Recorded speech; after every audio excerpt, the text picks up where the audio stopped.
Good afternoon, and thanks for joining us across the fence. I'm Fran Stoddard. The numbers are in on the 2019 maple sugaring season. And to no one's surprise, Vermont takes the top spot for maple syrup production in the United States. What is surprising is Vermont sugar makers made more maple syrup in less time this year than in any year in history. In a few minutes, we'll go inside the numbers to understand why production is rising. First, let's meet the next generation of sugar makers who took part in a first-of-its-kind maple competition. Keith Silva has our story. Vermont ranks as the #1 maple syrup producer in the United States. So it should come as no surprise this Maple CDE, or Career Development Event, is the first competition of its kind to take place, ever. Students from technical high schools and Vermont FFA members competed in both individual and team events to find out who's got the sweetest skills when it comes to maple. I think I did fairly well. There was some now kind of challenging, mostly with the grading, but we practice it quite a bit at school, so I think I did fairly okay on that. Boudreau is a senior at Missisquoi Valley Union High School. If he's learned one lesson from his time as a sugar maker, it's this: quality counts. Having that good syrup come out and have that good tasting syrup that everyone in Vermont loves, it pays off, and it's just a good experience to have. Mark Wild is Boudreau's teacher. He brought his class here to test their skills, and Wild hopes the students will learn something about themselves. First, I hope they have fun. You know, I have been teaching now for almost 37 years, and the reason I have been in it is because I've had a lot of fun teaching, and I try to instill a sense of fun while working hard in my program back at the school. But I also hope these students do well, of course, and that they realize that maybe if they thought they knew it all, there's a little bit more that they can learn, and if they study a little harder next time around, they'll do even better. One event tested the students' skill to install tubing. They had to run a sap line from a tree and use various fittings to make sure their installation could conduct sap, or in this case, water. Tristan DeGraff, a senior at the Center for Technology in Essex, was up for the challenge. I learned how to work on lines, because maybe I might run like some lines myself next year. Who knows? The opportunity that this event provided for students was the reason Tristan's teacher wanted to get involved. It shows how our students kind of stood next to their peers around the state, but also kind of it was a good check for me to see how we're instructing them, if they're getting the same information as other students. And I was able to take a lot of material back with me to prepare more for next year, I think, for the few things that maybe we don't cover as well.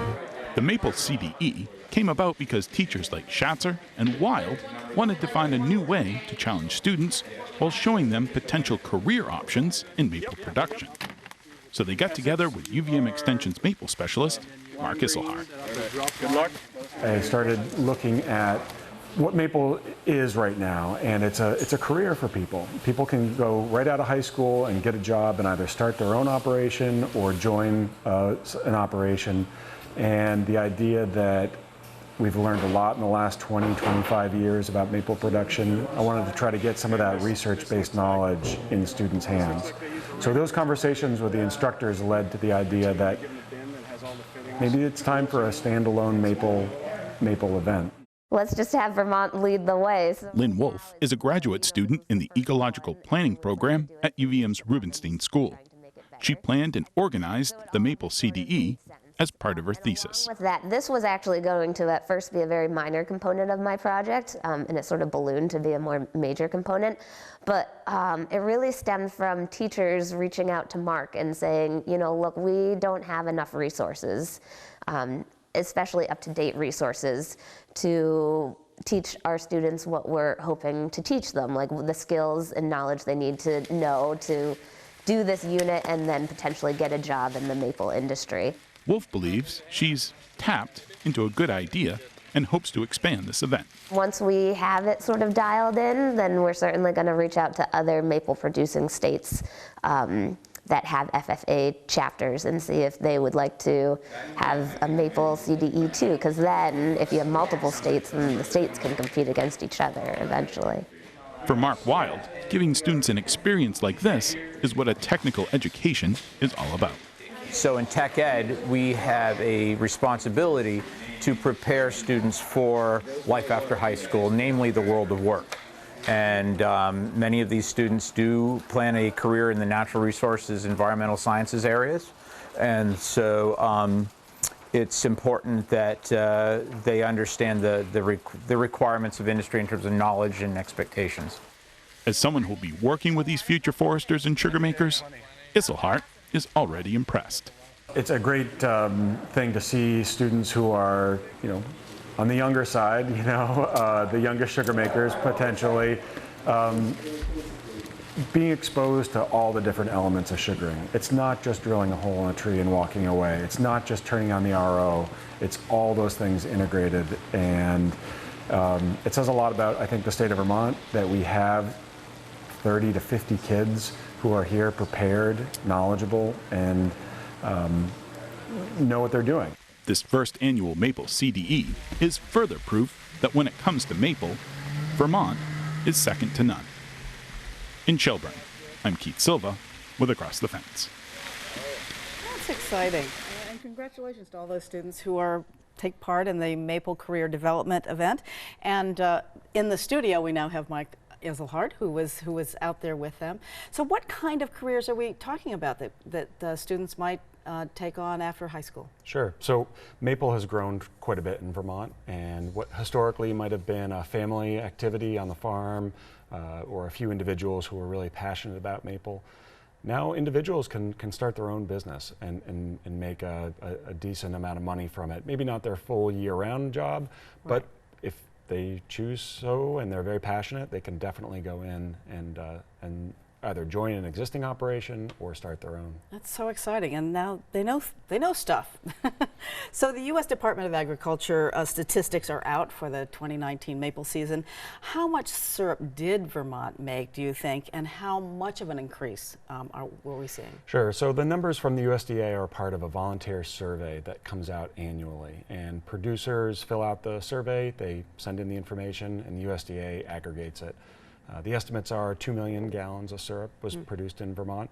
That's just under 50% of all the syrup made in the U.S., so a huge amount of syrup.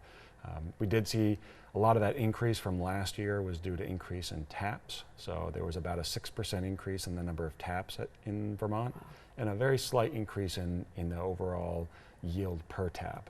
So that had to do with the sugaring weather, but also some reports of sap sweetness being a little higher this season. Interesting. So certainly, if the taps are increasing, is this a trend? Is this going to continue to happen? So more taps making more syrup in less time. Right. So each season is typically a little different in the duration or the number of ideal sap flow days. But when you have more taps, typically you'll make more syrup, and technology can certainly help increase the yield. Well, what kind of technology are we talking about that has also made a difference in these numbers? So there's technology that impacts production, the overall amount of sap you get for every tap you put in, and that would be vacuum and tubing. There's a very linear relationship. The higher the vacuum you put on a tap hole, the more sap you get. And then there are things that are more on the efficiency side of producing syrup. So reverse osmosis, where you can eliminate a lot of the water in your sap before you have to boil it. That's something that allows fewer people to run operations, be more efficient, lower labor costs, more profitability. Right. So are some of these technologies, especially the vacuuming, how is that affecting the syrup or the trees? Is it changing either one of those things? So, I mean, tubing originally was invented not to increase production, but as a labor-saving device so that people didn't have to go to every tree and empty a bucket. Right. And then this was in the 50s, and then the materials matured enough so that people realized you could put vacuum on and increase production.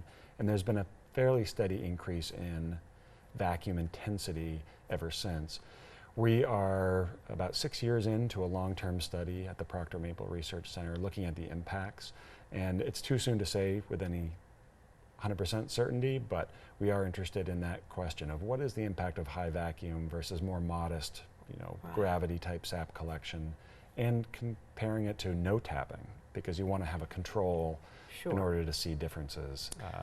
Because the numbers, I mean, it wasn't really a great season. It was actually about two weeks and a little bit more less than before, and yet we have so much more syrup. Yeah, season duration doesn't always correlate with total syrup production. In other words, just because a season is 60 days long doesn't mean you're going to have twice as much syrup as a season that's 30 days long. It's how many ideal sap flow days that you've all learned it probably in school, the freezing and thawing. How many of those can you have in a season will impact how much syrup you produce. Right, so interesting. So does all this technology mean the end to the old-fashioned bucket and pour it out of the bucket? No, you can definitely, that is still a legitimate technology for collecting sap. It just becomes an issue of efficiency. If you really get bitten by the maple bug, it's hard to tap more than a couple of thousand buckets in one operation before the labor is just crippling. Right, so we don't have as many large farm families that we used to, and so people have other jobs to earn their main source of income, and people can do tubing and vacuum and do it as a side thing in the spring. More with fewer people. So tell us quickly about an event that you've got coming up next month. Yeah, so Maple-Rama is a 50-year tradition in Vermont, and it's hosted by various counties. It rotates around the state. So Maple-Rama this year is hosted by Chittenden County. It's based out of the Whitcomb Barn in Jericho. And it's essentially a tour of 15 different maple operations around the county. I produced a video of all the tour stops, so 15 different tour stops in action from the sugaring season. People should go check that out and think about coming. It's a day and a half of tours, and it's the best way to learn how maple is done now, and if you're interested in getting into it, learning from the people who do it. Okay, and you can do bits and pieces of that? Yep, you can sign up for 1 or 2 days. Yeah. Okay, thank you so much, Mike Hart from the UVM Extension. Thank you for joining us today. All right, take care. And thank you for joining us across the fence. I'm Fran Stoddard.